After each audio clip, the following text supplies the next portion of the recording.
All right, let's get right into it. We're about to dive into a story that starts in a tiny French town but explodes into a worldwide phenomenon. It's a story that really challenges our understanding of where faith ends and science begins. We're talking, of course, about the story of Lourdes. And right at the heart of this whole thing is a young girl named Bernadette Soubirous. This quote from her, well, it says everything you need to know. It speaks to a kind of humility that's almost as unbelievable as the visions she claimed to have. So keep that image in your mind as we go. A simple broom used for something truly extraordinary and then just put away. So to really get this story, you have to picture the scene. We're in 19th century France, and our main character isn't a noble or a scholar.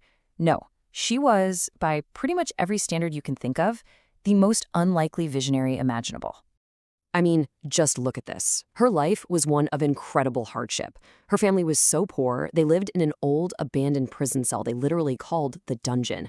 She was always sick, a tiny girl, just 4'7", who had survived cholera only to be plagued by severe asthma. On top of all that, she couldn't read or write and didn't even speak French, just the local dialect. In the eyes of the world, she was basically invisible. But that all changed on one particular day, February 11th, 1858.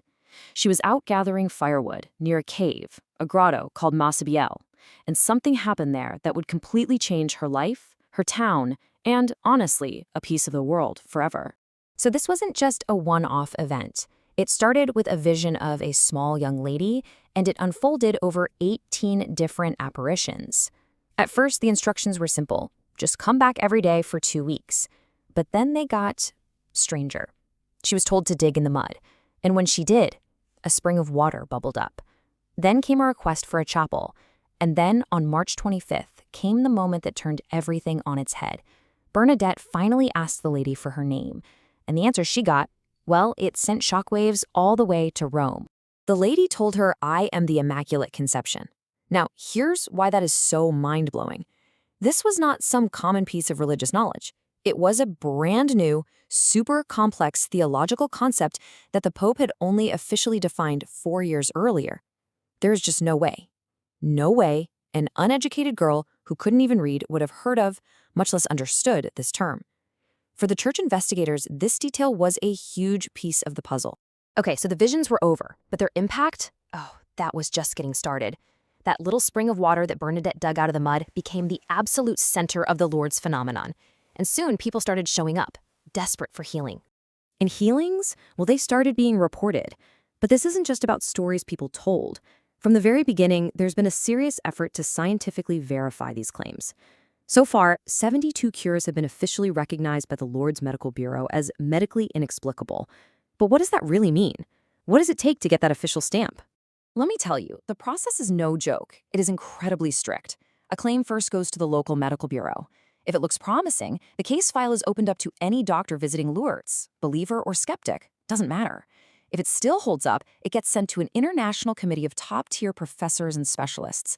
And even then, they need a 2/3 vote to say, we have no medical or scientific explanation for this recovery.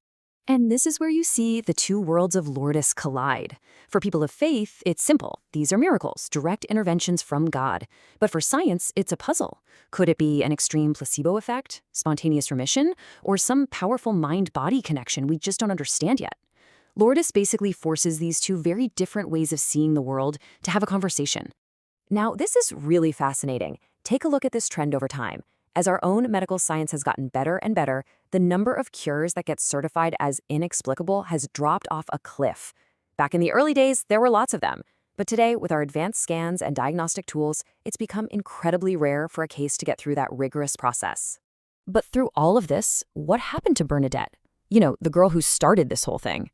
While Lourdes was turning into this massive global destination, her own life took a very, very different turn. She wanted nothing to do with the fame. She really couldn't stand the spotlight. Her life had become a public spectacle, and she hated it.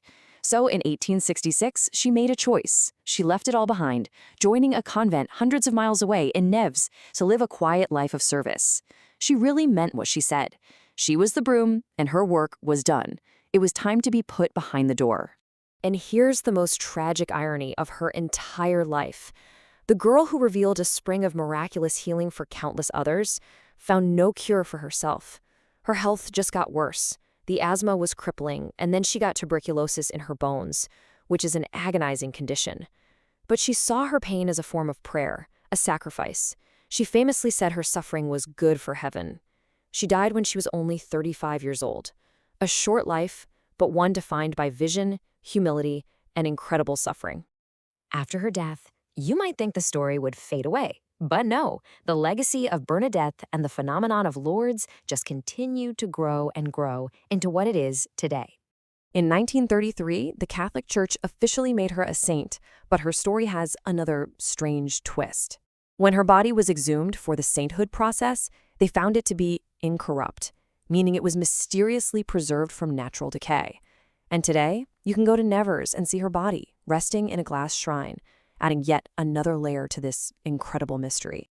In that grotto where she gathered firewood, it's now one of the biggest pilgrimage sites in the world. About 5 million people visit every year. They've built huge churches there, including one basilica that can hold 25,000 people at once.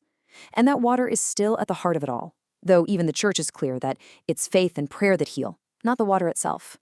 So we're left with this huge question. What is Lourdes, really? Is it a divine mystery, a powerful psychological event? Or maybe, is it somehow both? The story of the girl, the grotto, and the miracles continues to challenge us, forcing us to think about where we draw the line between what we can explain and what we simply have to believe. If you found this explainer helpful, inspiring, entertaining, and informative, please share it, give it a like, and subscribe to the channel.